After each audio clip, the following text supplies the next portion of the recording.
Assalamualaikum warahmatullahi wabarakatuh. Selamat pagi. Bismillah, sebelum melanjutkan menyimak video pembelajaran dari Ibu mengenai sejarah kebudayaan Islam di Indonesia, yaitu tentang strategi dakwah Islam di Indonesia. Jangan lupa untuk absen di grup WA ya. Sebelum memasuki mengenai materi hari ini, yaitu mengenai strategi dakwah Islam di Indonesia, ada yang masih ingat mengenai pembelajaran sebelumnya? Ya, pembelajaran sebelumnya yaitu mengenai jalur masuknya Islam di Indonesia.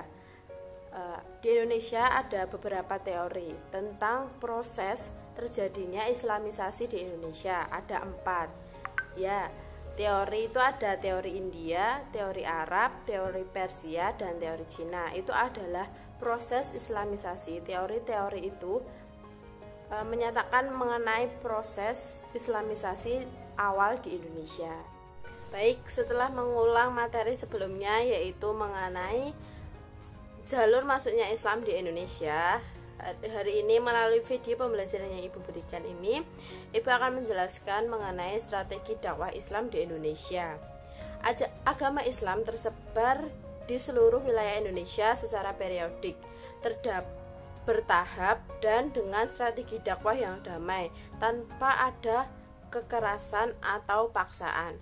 Strategi penyebaran agama Islam di Indonesia dilakukan secara baik, yaitu melalui jalur perdagangan, pernikahan, pendidikan, ajaran sufi, juga melalui kesenian. Menurut Oka Tandrasasmita, proses masuknya Islam melalui strategi dakwah di Indonesia yang pertama itu melalui media perdagangan.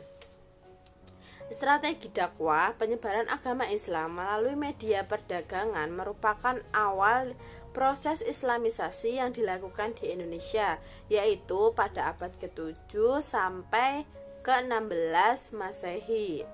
Bangsa Indonesia kedatangan para pedagang Islam yang berasal dari Arab, Persia, dan India. Mereka melakukan dan menjalin hubungan dengan masyarakat Indonesia. Penyebaran Islam melalui media perdagangan itu sangat menguntungkan dan sangat efektif karena sesuai dengan karakter masyarakat yang berada di wilayah pesisir. Jalur Islamisasi melalui perdagangan dikatakan menguntungkan oleh para raja dan bangsawan karena para raja dan bangsawan juga turut serta dalam kegiatan tersebut. Para bupati yang ada di Pulau Jawa, yang ada di pesisir Jawa, itu juga sudah banyak yang memeluk agama Islam, sehingga memudahkan para pedagang Islam dalam berdakwah mengenai agama Islam di Indonesia. Ya, yang kedua yaitu melalui media perkawinan atau pernikahan. Para pedagang Muslim itu masuk di Indonesia itu dilihat dari segi ekonomi, di mana para pedagang Muslim itu memiliki status sosial yang lebih tinggi dibandingkan para penduduk pribumi asli. Interaksi yang terjadi antara penduduk pribumi dan para pedagang Muslim itu sangat intens dan pasti banyak yang dilanjutkan dengan adanya perkawinan atau pernikahan antara penduduk pribumi dengan para pedagang Muslim. Dalam proses pernikahan atau perkawinan antara pihak pribumi dan pedagang Muslim harus adanya mengucap kalimat syahadat, sehingga perkawinan tersebut merupakan jalan yang paling efektif untuk menyebarkan agama Islam. Seperti contohnya para ulama yang melakukan pernikahan dengan masyarakat pribumi, yaitu Raden Rahmat atau Sunan Ampel yang menikah dengan Nyai Manila. Yang kedua, Sunan Gunung Jati dengan Putri Kawungaten. Yang terakhir yaitu Raden Brawijaya dan Putri Cempa. Itu adalah contoh dari perkawinan antara pedagang Muslim dengan kaum pribumi. Ada 3 tadi yang Ibu sebutkan. Ya, setelah ini silakan kalian mencoba untuk mencari informasi terlebih dahulu di buku maupun di internet mengenai media selain yang Ibu udah utarakan, yaitu tadi kan Ibu menjelaskan mengenai perdagangan dan perkawinan. Coba kalian untuk mencari melalui yang media politik, pendidikan, dan kesenian ya. Nanti dicari dulu, Ibu beri waktu. Nanti kalau sudah, silahkan kalian, salah satu dari kalian untuk mengutarakan atau mempresentasikan jawaban kalian ya.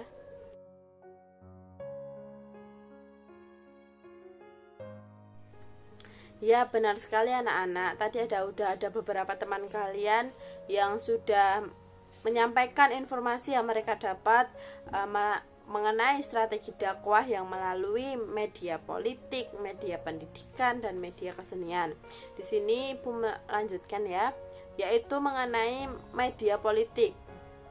Proses islamisasi melalui media politik dilakukan secara bertahap dan kesinambungan antara penguasa dan pemerintah.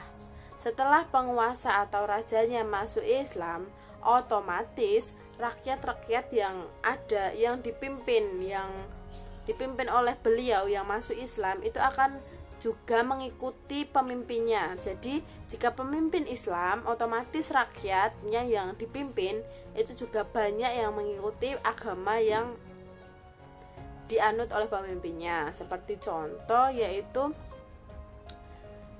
di Maluku dan Sulawesi.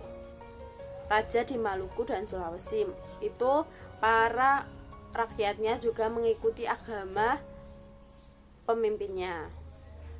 Kerajaan Islam yang melakukan penaklukan terhadap kerajaan-kerajaan non-Islam dan kemenangannya membuat masyarakat juga masuk Islam secara bertahap. Jadi ada kerajaan-kerajaan Islam yang berhasil menaklukkan kerajaan-kerajaan non-Islam tersebut. Itu banyak kemenangan kerajaan Islam itu banyak membuat masyarakat itu berpindah atau menganut agama Islam itu secara bertahap, sedikit-sedikit. Ya, yang keempat yaitu media pendidikan. Penyebaran Islam melalui pendidikan yang berupa pesantren. Jadi para penyebar agama Islam itu yang melalui pendidikan itu seperti pesantren, membuat pesantren. Pesantren dijadikan sebagai tempat atau media yang efektif dalam proses islamisasi di Indonesia. Pesantren mengajarkan ilmu-ilmu agama dan juga keterampilan hidup yang lain. Tidak hanya itu, pesantren juga menjadikan tempat untuk menimpa ilmu, di mana para calon dakwah agama Islam itu biasanya diambil dari para peserta atau calon guru atau calon pendakwah yang berasal dari pesantren. Lembaga pendidik atau pesantren yang awal mulanya berkembang pada masa perkembangan Islam, yaitu pesantren yang didirikan oleh Sunan Ampel dan Sunan Giri yang terkenal sampai Pulau Maluku. Tidak hanya itu, lembaga pendidikan pesantren itu menghasilkan murid yang sudah belajar di pesantren tersebut mengenai ajaran-ajaran agama Islam, itu akan dikirimkan ke seluruh penjuru Indonesia. Jadi hasil dari mereka belajar di pesantren atau menimpa ilmu di pesantren itu akan dikirimkan kepada tempat-tempat atau wilayah di penjuru Indonesia untuk berdakwah mengenai agama Islam. Ya, yang kelima yaitu melalui media kesenian, di mana proses islamisasi melalui media kesenian itu merupakan pertunjukan di mana para wali songo yang merupakan penyebar atau mengembangkan ajaran agama Islam yang melalui media seni gamelan dan wayang itu sudah sangat terkenal di Indonesia atau di Pulau Jawa. Seperti yang kita ketahui ya, di Solo, Yogyakarta, Cirebon dan lainnya itu media atau tempat untuk para wali songo mengembangkan ajaran agama Islam melalui media seni gamelan dan wayang. Seni gamelan dan wayang banyak atau sangat digemari oleh masyarakat Jawa. Baik, mungkin itu sedikit materi yang Ibu bisa sampaikan pada hari ini melalui video pembelajaran ini mengenai strategi dakwah Islam di Indonesia. Sampai di sini dulu. Jika anak-anak atau teman-teman yang ingin menanyakan atau belum paham mengenai materi yang sudah Ibu sampaikan, silahkan kalian bertanya melalui grup WA. Nanti Ibu akan menjawab di grup WA tersebut ya. Silahkan ditanyakan, tidak apa-apa. Sebelum mengakhiri pembelajaran pada hari ini, nanti ada tugas yang akan Ibu kirim juga di grup WA. Setelah itu besok materi yang akan kita pelajari di minggu depan yaitu mengenai peran wali songo dalam menyebarkan agama Islam di Indonesia. Jadi silahkan dipelajari dulu, dibaca dulu, dicari tahu dulu mengenai peran wali songo di Indonesia untuk pembelajaran minggu depan ya. Sampai di sini Ibu mengucapkan alhamdulillah, terima kasih, mohon maaf jika Ibu ada salah. Wassalamualaikum warahmatullahi wabarakatuh.